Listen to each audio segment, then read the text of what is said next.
అందరికీ నమస్కారం అండి. నేను మీ మాలతి నందన్ని. కార్తీక పురాణము 8వ అధ్యాయము. వశిష్ఠ మునీంద్ర, నా మనస్సులో గొప్ప సందేహము కలిగినది. ఆ సందేహమును తెలిపెదను. దానిని నశింపచేయుము. మీరు నాకు ధర్మ సూక్ష్మమును చెప్పితిరి. పాతకములలో గొప్పవానిని చెప్పినారు. వర్ణ సంకరకారములైన మహాపాపములు చేసిన దుర్జనులు వేదత్రయోక్తములైన ప్రాయశ్చిత్తములను చేసుకొని పరిశుద్ధులగుదురని ధర్మశాస్త్రములందు చెప్పబడి ఉండగా, మీరు ధర్మలేశము చేతనే పరిశుద్ధులై విష్ణులోకమును పొందుదురని చెప్పినారు. అది ఎట్లు సంభవమగును? ఓ మునీశ్వర, అనంత పాతకములను చేసి ఈ పాపములు గొప్పవనియు వీటికి ప్రాయశ్చిత్తములు చేయించుకొనవలననియు తెలిసినా అట్లు చేయక దైవ వశము చేత సంభవించి కార్తీక దీపదానాది పుణ్యముల వలన వైకుంఠమునకు పోవుట ఎట్లు సంభవించును? వజ్ర పర్వతమును గోటి కొన చివరి భాగము చేత చూర్ణము చేయ సాధ్యమా? స్వయముగా గొప్ప పర్వతమునెక్కి అక్కడి నుండి కింద పడుచు మధ్యనున్న చిన్న తీగను పట్టుకునే ఎడల పడకుండా ఉండునా? ఇట్టి దృష్టాంతములను బట్టి చూడగా అధికములైన పాపములను చేసి స్వల్ప పుణ్యము చేత వాటిని నశింపచేయుట ఎట్లు సఖ్యమగును? నాకు ఈ సంశయము నశింపచేయుము. నాకే కాదు, వినువారందరికీ ఇది ఆశ్చర్యకరమే. కార్తీక మాఘ వైశాఖ మాసములందు చేసిన స్వల్ప పుణ్యమే అధిక పాతకములను నశింపచేయునని మీరు చెప్పారు. అది ఎట్లు సిద్ధించును అని అడిగిన రాజు మాటలను విని వశిష్ఠ మునీంద్రుడు చిరునవ్వు నవ్వి, కొద్ది పుణ్యము చేత పెద్ద పాపములు ఎట్లు నశించునో అని ఆశ్చర్యముతో రాజుతో ఇట్లనెను. ఓ రాజా, వినుము. మంచి విమర్శ చేసితివి. నేను కూడా విచారించితిని. వేదశాస్త్ర పురాణములను విచారించగా ధర్మములలో సూక్ష్మమున్నట్లు తెలిసినది. అట్టి సూక్ష్మ ధర్మములు ఎంత పని అయినను చేయ సమర్థములు. ఒకానొకప్పుడు గొప్ప పుణ్యము కూడా స్వల్పమైపోవును.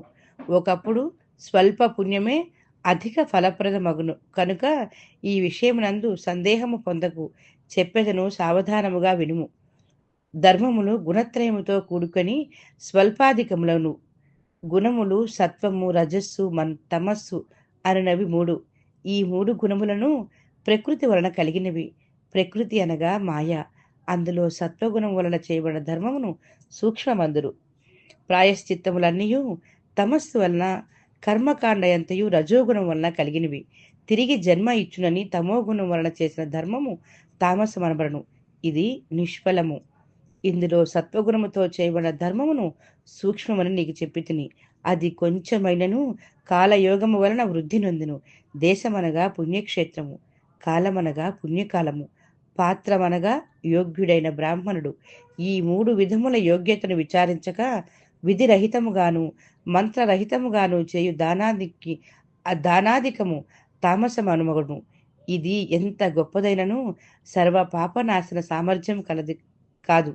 ఓ జనక మహారాజా, దేశ కాల పాత్రములను విచారించి చేసిన ధర్మము అక్షయమై మోక్షహేతువగును.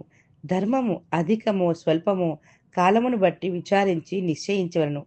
దేశకాల విచారణ చేసిన ధర్మం వలన సుఖమును పొందుదురు. కాబట్టి జ్ఞానము చేత గాని అజ్ఞానము చేత గాని దేశకాల పాత్ర విచారణతో చేసిన ధర్మము అక్షయ ఫలము ఇచ్చును. ఇందుకు సందేహము లేదు. పర్వతము ఎత్తున్న కట్టెలను పేర్చి అందులో గురువింద గింజంత అగ్నిని ఉంచిన ఎడల ఆ కట్టెలనియు బూడిదెగను. గృహములోని చీకటిని చిన్న దీపం వెలిగించిన నశించును. చిక్కగా ఉన్న బురద నీటిలో ఎంత కాలము స్నానం చేసినను చివరకు నిర్మల జలమందు ఒకమారు స్నానమాచరించిన ఎడల ఆ మురికి పోవును. అట్లే అల్ప పుణ్యము చేత అధిక పాపములు నశించగలవు. అజ్ఞానము చేత గాని జ్ఞానము చేత గాని చేసిన పాపములు అధికములు గాని స్వల్పములు గాని హరినామ సంకీర్తం వలన నశించును. మహిమ తెలియక చేయబడినను హరినామ సంకీర్తనము చే పాపములన్నీయు వెదరు పొదలను అగ్నివలే దహించును. పైన చెప్పిన విషయమై ఒక కథను చెప్పెదను, వినుము. పూర్వకాలమునందు కన్యాకుబ్జమను క్షేత్రమందు వేదాంగ పారంగతుడైన సత్వనిష్ఠుడొక బ్రాహ్మణుడు కలడు. ఆ బ్రాహ్మణునకు పతివ్రతయు ధర్మాత్మురాలు అగు భార్య కలదు. వారిరువునకు చివరి కాలమున అజామినుడను ఒక కుమారుడు పుట్టెను. అజామినుడు దురాచారుడు, దాసీ భర్తయు, హింసకుడును, నిత్యము దాసీ సాంగత్యమందు ఆసక్తి కలవాడై ఉండెను. అట్టివాడు స్వల్ప పుణ్యము చేత అనగా తెలియక చేసిన హరినామ సంకీర్తన వలన తరించెను. ఆ అజామిలుడు ప్రవర్తించిన ప్రకారం ఎట్లైనా అజామిలునకు యవ్వనము రాగానే దుష్ట బ్రాహ్మణునింటిలో ఒక దాసి ఉన్నది. దానితో సంగమం చేసి దాని యందు ఆసక్తుడై తల్లిని తండ్రిని విడిచి కామాతురుడై దానితోనే జలపానము భోజనము శయనము జరుపుచు వైదిక కర్మలను విడిచి కామశాస్త్ర ప్రవీణుడై ఆలింగిన చుంబనాది కర్మల యందు ఆసక్తి కలవాడై ఆ దాసీతోనే నిరంతరము కాలము గడుపుచుండెను. ఆ అజామిరుడిట్లు కులాచార భ్రష్టుడైన కారణమున బంధువులందరూ అతని గృహం నుండి వెళ్ళగొట్టిరి. అజామినుడు ఆ ఊరిలోనే ఒక చండాలునింటిలో నివాసం చేసుకొని నిత్యము దాసీతో కూడి కుక్కలకు ఉచ్చులు వేసి మృగములను పట్టుకొనుచు వాటిని వెంటబెట్టుకుని అరణ్యమునకు పోయి పశువులను పక్షులను మృగములను చంపి వాటి మాంసమును భుజింపుచు కాలము గడుపుచుండెను. ఇట్లుండగా ఒకనాడు ఆ దాసి కళ్ళు తాగుదమని ఆశతో తాటి చెట్టు ఎక్కి కొమ్మ విరిగి కింద పడి మృతునెందెను. తరువాత అజామినుడు భార్యను చూసి తన ప్రాణము కంటే అధిక ప్రియమైనది కనుక చచ్చిన శవమును తన ముందు ఉంచుకొని వికలుడై బహుశోకించి తరువాత దానిని కొండగుహ యందు పారవేసి ఇంటికి పోయెను. తరువాత అజామినుడు యవనవంతురాలైన దాని కూతురును చూసి పాపాత్ముడు కనుక తన పుత్రికను నీతి విడిచి తనతో చిరకాలం సంభోగించి సుఖించెను. తరువాత అజామినునకు ఆ కూతురి యందు కొందరు పుత్రులు కలిగి దశించిరి. అందు చివరివాడు మాత్రము మిగిలిండెను. వానికి నారాయణ అను నామకరణం చేసి అజామినుడు నడుచుచున్నప్పుడు కూర్చున్నప్పుడు జలపానకమందు భోజనము చేయుచున్నప్పుడు తిరుగుచున్నప్పుడు పుత్రపాశము చేత బద్ధుడే నిరంతరము ఆ నామమునే పలుకుచుండెను. కొంతకాలమునకు అజామినునకు మరణకాలం సమీపించగా అతనిని తీసుకొని పోవచ్చుటకు ఎర్రని గడ్డములు మీసము కలిగిన చేతులు యందు దండములను రాళ్లను కత్తులతో ధరించి భయంకరమైన యమదూతలు వచ్చిరి. అజామినుడు తనను తీసుకొని పోవచ్చిన యమదూతలను చూసి భయపడి పుత్ర స్నేహము చేత దూరమందు ఆటలోనున్న కుమారుని నారాయణ నారాయణ అని పిలిచెను. ఆ పిలుచున్నప్పుడు భయము చేత దీనస్వరముతో పెద్దగా ఓ నారాయణ అని పలుమార్లు పిలిచెను. రాజా దైన్యముతో కూడి నారాయణ నామ సంకీర్తమును మరణకాలమందు అజామినుడు చేయగా విని యమదూతలు ఆలోచించి దగ్గరికి రాగా వెరచి దూరముగా పోయి భయముతో నుండిరి. అంతలో తేజోవంతమైన విష్ణుదూతలు వచ్చి యమదూతలను చూసి, ఓయి ఈ అజామినుడు మీవాడు కాని మావాడు కాని మీవాడు కాడని పలికిరి.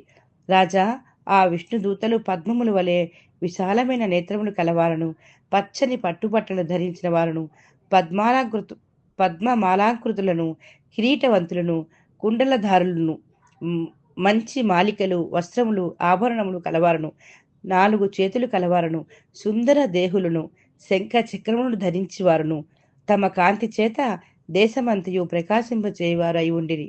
ఇట్టి విష్ణు దూతలను చూసి యమదూతలు మీరు ఎవ్వరు కిన్నెరుల సిద్ధుల చారుణుల దేవతల అని అడుగగా యమదూతలను ధిక్కరించి విష్ణుదూతలు అజామినులను తన పుష్పక విమానం ఎక్కించుకొని తమ లోకను తీసుకొని పోవ కోరిక గలవారై ఇట్లు పలికిరి. ఇది స్కాంద పురాణే కార్తీక మహత్యం అష్టమోధ్యాయ సమాప్తం.